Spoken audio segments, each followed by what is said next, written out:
health touches every aspect of our lives, but it's often taken for granted. Your mouth is a window into the health of your body. It can show signs of nutritional deficiencies or general infection. Well, on Core Health today, we shall be looking at tooth decay and mouth odor, which are the main oral health issues. Hello and welcome. My name is Ibironke Aireluvigbi. Our guest on today's episode is a consultant family dentist, Victor Nwabudike, who will tell you what you need to know about your dentition. Stay tuned. So let's narrow it down to tooth decay. When we talk about oral, you just said that oral health has to do with where you can make use of your mouth, well-being of. So what then is the cause, or what are the causes of tooth decay? Which has to do with you not able to use your mouth effectively. Okay, let me say that there are several conditions in the mouth that can inhibit your free use of your mouth without any discomfort or something. And one of such conditions I want to say can affect the soft tissue in the mouth, and there are conditions that can also affect the hard tissue in the mouth. What's the mouth? You have the teeth. That teeth, the enamel covering your teeth, that's the outermost covering of the teeth, is the hardest tissue in the body. It's said to be harder than bone. So the diseases of the mouth that can inhibit your free use of your mouth to perform these functions really cannot affect that hard tissue, which is the tooth proper, or the supporting structure of the teeth, which is the gum and other adjoining structures like your tongue, the buccal mucosa, the tonsils and stuff. So when you talk about tooth decay, you are trying to limit us to problems affecting the hard tooth tissue, the hard part of the oral environment. So that essentially is tooth decay. It is about the commonest disease condition afflicting man today. After tooth decay, then you have gum diseases, and then of course the third one will be mouth odor, which is halitosis. So studies have shown that the tooth decay you have mentioned is the commonest disease generally affecting man, and after that you have gingivitis or gum disease generally, and then halitosis. So tooth decay, as you have asked, simply means the cavitation of the tooth. Imagine the hardest tooth tissue, the hardest tissue in the body developing cavity. It must be something that has a very devastating effect, so to say. So in tooth decay, I'm trying to think about how to define it that everyone can relate with it. It's essentially a microbial disease. When I say microbial disease, I mean it is caused by microorganism. In this case, we're talking about bacteria. So it's a microbial disease specifically caused by bacteria, and it's as a result of the effect of this bacteria on what I will call ketogenic diet, or carbohydrate-based diet, or refined sugars in your mouth, whereby the product of such what I call metabolism now will lead to a reduction in the pH of the oral environment. What's the pH? That's the acidity level. It gets towards acidity, and when those products released by the effect of bacteria on some of these refined sugars or refined carbohydrates that we take, such products are acidic, and they end up causing dissolution of the hard tooth tissue. So in a nutshell, dental caries or tooth decay is a microbial disease that gives rise to the dissolution of hard tooth tissue and subsequent formation of cavity. So that is it, basically. So can we relate the tooth decay with toothache? Are they? Yeah, definitely. Tooth decay gives rise to toothache. It's not just only that, because toothache can come from other structures in the mouth, like the periodontium, the support structure of the mouth. So, but tooth decay giving rise to toothache is just as a result of that cavitation that is formed. The outermost layer of the tooth is the enamel. Next to it is dentin, and dentin has been shown to be very sensitive. There are microtubules, we call them dentinal tubules. They are at very microscopic level. They are channels of communication with the innermost layer of the tooth, and that innermost layer is called the pulp. That is where you have the very sensitive part of the tooth. You have the nerve supply, even the blood supply and drainage. They are in the pulp, but the dentin is very sensitive. So when a cavity is formed, the dentin is exposed because the enamel is broken down. The dentin is exposed, and that exposure of dentin can give shocking sensation and also cause the patient that tooth decay. And then further decay of that tooth can lead to the cavity getting into the pulp, which is the innermost part of the tooth, and then the patient comes with very unbearable pain. So, but at the level of dentin, pain starts, but in conjunction with sensitivity, what we call dentinal sensitivity. But as it progresses towards getting to the pulp, where you have the nerve fibers and stuff, of course there is severe and excruciating pain of the patient. And if left unmanaged, it could even trickle down to the apex of the tooth, giving rise to what we call apical periodontitis. It can even form what we call granuloma over time, because of reactive, the body tries to react to the invading organism, and then you have granuloma, which can even give rise to dental abscess and even cyst formation. So is it as a result of the food we eat, or what exactly are the causes? Okay. The tooth decay, that dental caries, is not pinned down to one particular causative agent. It's multifactorial. There are several things that have been fingered to collectively act to give rise to tooth decay. The first one is, like we mentioned in the definition, microorganisms, bacteria. And there's one particular type that has been implicated so much, that is the strep species. Streptococcus species has been said to be implicated in the initiation of tooth decay. So microorganisms generally, bacteria is responsible, plays a role, and apart from bacteria, you have the substrate, which is the ketogenic diet, the complex carbohydrates, the refined sugars we take in our snacky diets and the likes. That is diet, which is the second one. And then you have what we call the host factor. The host factor is the individual's innate tendency to resist invading organisms. There are things that you should have in the course of tooth formation naturally in your body, even right from your mother's womb as you're being formed, and then the teeth is about to form. There are things, especially fluoride, that you have in your system that will help in making sure that you come with caries resistant teeth. And then there are also structures in your teeth that can make you susceptible easily, like what we call deep pits and fissures. The occlusal surface of the tooth is not flat. You have what looks like these gullies or like gutters on it. So some of them form what we call stagnation points for these food particles. So when they get stuck in there and they are acted upon by microorganisms, it can easily give rise to the formation of acid that will break down the hard tooth tissue. Alright, so how can we then prevent this? Yes, if you want to prevent it, I don't want to be too technical about it, because the book has a different concept entirely about. You hear something about primary prevention, secondary prevention, tertiary prevention, something about mechanical, chemical, and all sorts. But I want to try and make it as simplified as possible. Now, if we know the causative agents, I think it makes a lot of sense if the prevention is tailored towards those causative agents. So that means if you take care of the causative agents or the organisms while already managing the onset of the condition. So, and this aspect of prevention borders more on the primary prevention. So let's look at, for instance, now the bacteria. You need to reduce the bacterial load in your mouth. Every human being, once you are born, a few hours after birth, your mouth is invaded by microorganisms. You have hundreds of microorganisms in your mouth. What are the causes of this? No, they are normal commensals.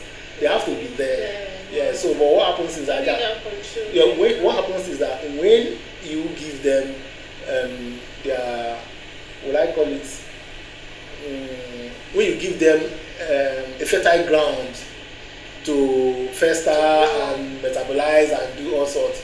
Of course, if they have that feast in your mouth, be sure to have the byproduct, which is the acidic waste that will result in a drop in your pH level, which will give rise to tooth decay. So what you should do is to reduce the bacterial load in your mouth. First and foremost, you have to brush your mouth regularly.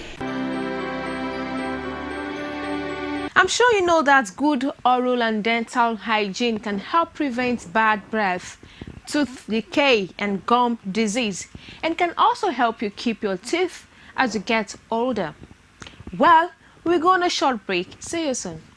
Coming together of opportunity, and this is what infrastructure is the backbone of development, which explains the Buhari government's effort at bridging the facility gap. Infrastructure Weekly is a television package designed to bring you latest information on hundreds of development projects going on in various sectors all over the nation. There is no state in Nigeria today where you will not see our contractors busy at work. Power generation, rural electrification, road rehabilitations, national housing scheme, construction of roads and rail lines across the country, you name it. We are now able to produce 7,000 megawatt of power. That is no longer debatable.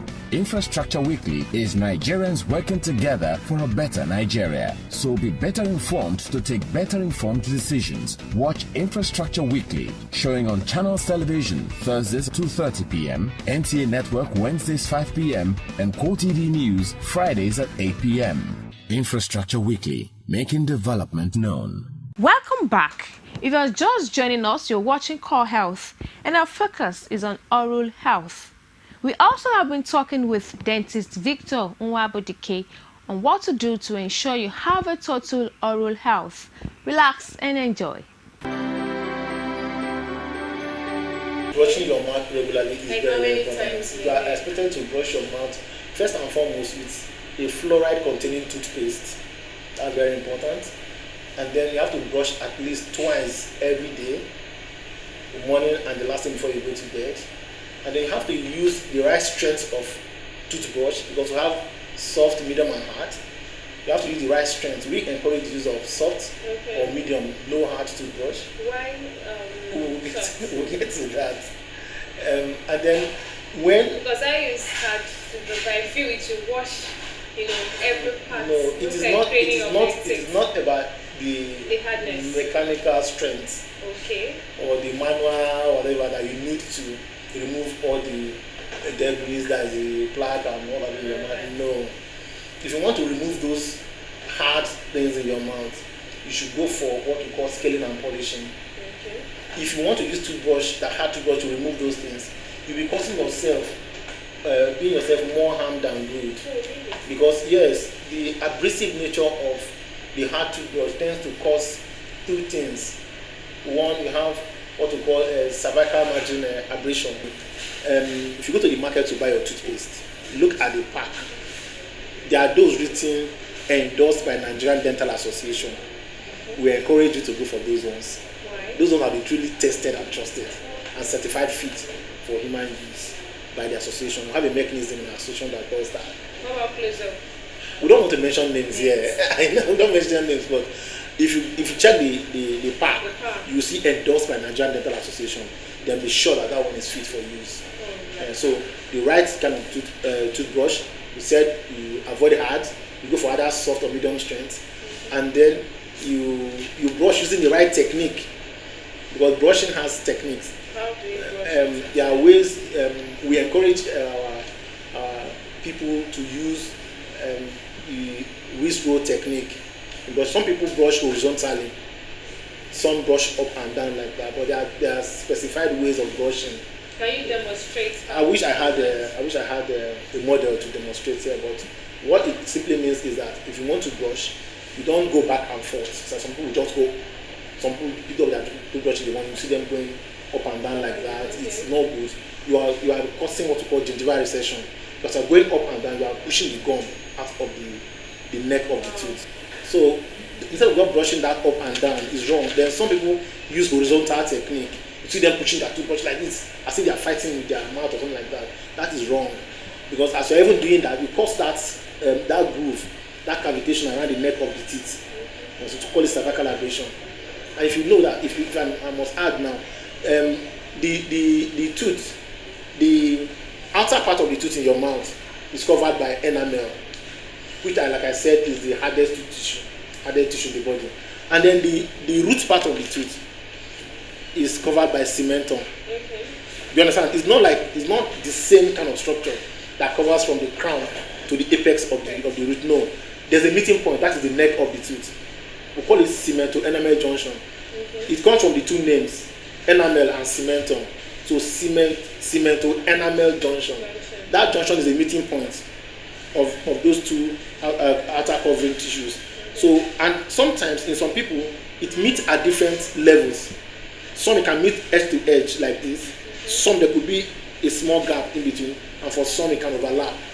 So naturally it's a point of weakness, because the underlying dentin is not as hard as the enamel. So when people brush in that horizontal manner, you can easily traumatize that part of the neck of the teeth and cause that cavitation. So that when you take anything that is cold or hot, you feel shocking sensation. So how do you now brush? If you want to brush, you are advised to leave your mouth open, and if you're going to brush from down, don't go up and down at the same time. Go from down up only, as in you leave your mouth open, and then you go leave your toothbrush at an angle of 45 degrees, it has to be horizontal, and then place it on the gum like a massaging movement. You just stroke it. As you're stroking it, several strokes on the spot, you move to another part like that. So I didn't go up and down. You just want, like you're sweeping a house and you want to sweep back and forth. You're not making progress. So you're trying to massage the gum, because there's this gingival sulcus where you have sometimes plaque and capsular. So when you now massage, you sweep out all that and then force into the floor of the mouth. The same thing up when you're up. You move in one direction. Maybe to rinse the toothbrush. No. You just continue like that. Just spit out whatever you accumulate to spit out. The same thing with the inside, like that. Then the chewing surface, that's the occlusal surface, and your tongue is very important. Very, very important. You must not fail to brush your tongue. In fact, apart from using brush to brush your tongue, there's this what called tongue scraper. Okay. It's very important too, tongue scraper, because there's plenty of bacterial load, especially at the posterior end of that tongue. We call it the dorsal posterior part of the tongue. You have a lot of bacteria loaded there, so you have to brush. Apart from brushing, you also use tongue scraper to remove all that plaque and all that deposits there. Dead epithelial cells and all sorts. They can cause halitosis and make you have mouth odor. So that is for reducing bacterial load in the mouth. So some people advocate the use of what we call mouthwashes. It helps to reduce bacteria in the mouth, but we are very careful about recommending mouthwash, because sometimes you need to maintain balance between the effect of the mouthwash and the normal concentration of the microorganism in the mouth. What I mean is that if you have an antibacterial based mouthwash, for instance, and you abuse it, you overuse it without the recommendation of the expert or professional, you find out that after some time it tends to reduce excessively the bacterial load in your mouth beyond the required concentration, such that other organisms begin to fester, begin to begin to proliferate, like the fungi, and the patient can come down with oral candidiasis, oral thrush. So you are very careful about use of mouthwash. If you must use it, let it be recommended by a professional and to be used for a specific period of time, and then you stop. You don't just use it routinely. So I think that takes care of the bacterial load in the mouth.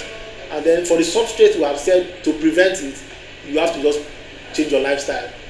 Your eating habit has to change.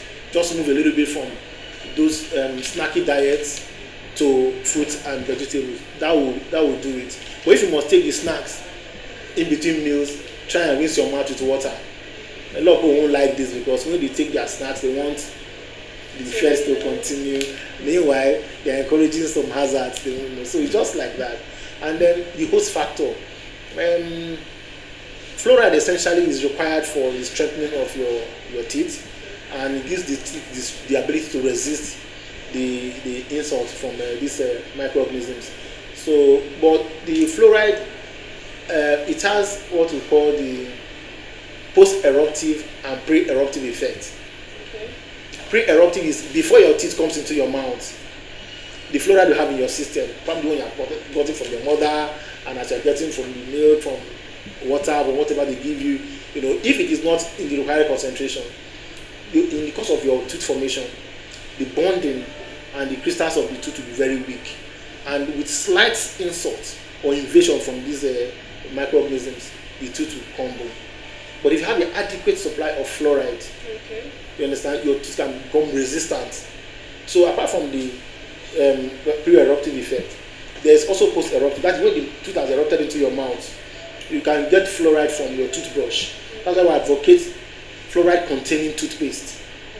Because as you are brushing your mouth, the fluoride back the tooth surface and helps to reinforce your teeth and ensure that the microorganisms are eliminated, and then even the plaque is also removed. Yes, so that is for fluoride and how important it is for the host factor. So that's it. All right. Okay. For those who have regular mouth odor, would you advise them? Is there advice for them to take sweet, chew gum, Exactly. It borders more on management now. Okay. In managing halitosis, there are several methods you can put into play. First is learn to brush your teeth at least twice every day. That is morning and last thing before you go to bed, using toothpaste containing fluoride, and especially those endorsed by Nigerian Dental Association, using the right strength of toothbrush, which is preferably soft or medium strength, and then using the right brushing technique. So when all these are done, that is one. Then secondly, going to see your dentist at least 2 times every year for scaling and polishing, what we call washing of the mouth. It is not everything that your toothbrush, no matter the technique you deploy, it's everything that your toothbrush can remove. So you still need to see your dentist every 6 months, so that procedure called skin and polishing can be done for you. That can prevent mouth odor. And then some people also advocate the use of mouthwashes to give you fresh breath and stuff. Like I told you, it's a very sensitive and delicate issue because of the likely effect that might cause when it is abused. Then, like you mentioned, gum. But the gum has to be sugar-free gum. That is the caveat. It is not every gum that you use. There are sugar-free gums. Yes, you have to make use of all that. So I think with all that, you should be good. And then your diet is also good. You also eat right. You have to change your eating habits. And alcohol, that will just either stop or completely stop or reduce your alcohol intake, because such will also help the activity of those halitosis causing microorganisms. Then we also talk about smoking. Discourage smoking. So generally there should be lifestyle modification. And then if you apply the necessary oral health tips in terms of personal oral health maintenance strategy, you should be okay. And from experience, we have noticed that most of our people, they don't come to the clinic, especially dental clinic, until they are faced with, let's say, life-threatening pain, which is bad. That's usually the end stage. So what I will encourage them is that whether you feel pain or not, try and see your dentist at least 2 times every year.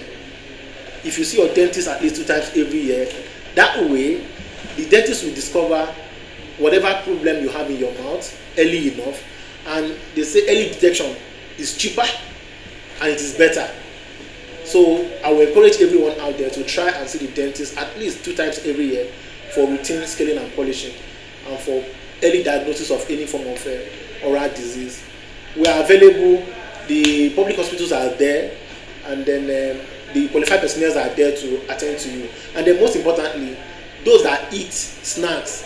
I know during festive periods we like giving our children cakes, give them ice cream and all sorts. I'm not saying you should not do that for your children, but encourage them to rinse their mouth with water after taking all these refined sugars. They are tasty, they are nice, but they are also injurious to the oral environment. So we encourage them to do more of fruits and vegetables instead of these refined sugars. And then there's something that people are not so familiar with. which also helps for healthy gum. That is flossing. So apart from brushing your teeth, please don't use toothpick. Toothpick is dangerous. In fact, it destroys your alveolar bone, your gum, or the support structure of the tooth. There's what we call bone loss. It causes it. So please don't use toothpick. Instead of toothpick, there's what we call dental floss. So this is dental floss.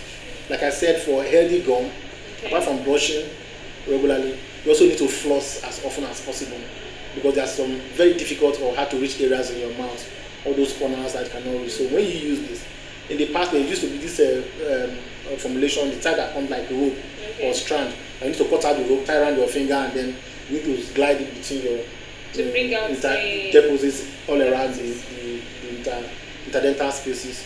But they've kind of modified it or improved on it by coming with this fabricated type. It has this plastic handle which can hold, and already the strand is there for you. So all you just need to do is to slide in between your teeth. Can you demonstrate that? I don't know if it is ethical for me. Okay, this is sterile anyway. Okay. So you put in between your teeth. How you did this? You just It brings out whatever, and as you're moving, make contact with the side of the tooth. That is either the nasal or the distal wall of the tooth. Don't just go in and come out. Slide it at the border of the tooth here by the side. So like this. Okay. I go this side, I go this side like that. You have something there. You can do it like that. It's very tiny, but your toothpick is bulky. Is big. You can imagine the dimension of this. This will hardly traumatize your periodontium, which is the support structure of the tooth. But your toothpick will just destroy everything. If you take a radiograph, you see bone loss. That's why it even brings out blood. It can give rise to periodontitis. So with this dental floss and your soft or medium strength toothbrush, and then toothpaste containing fluoride, and especially endorsed by Nigerian Dental Association, and then the right brushing technique using either soft or medium, you are okay with that. And then see us as often as you can, preferably twice every year. You can practice good oral hygiene by always brushing your teeth twice a day with a fluoride toothpaste, cleaning between your teeth once a day with a dental floss, replacing your toothbrush every 3 or 4 months, and by eating a balanced diet. Don't also forget to schedule a regular dental checkups to keep your smile and yourself healthy. This is where we call it a day on today's episode of Core Health. Do not hesitate to reach us on the numbers displayed on your screen. I am Ibironke Irelovigbe. Bye for now.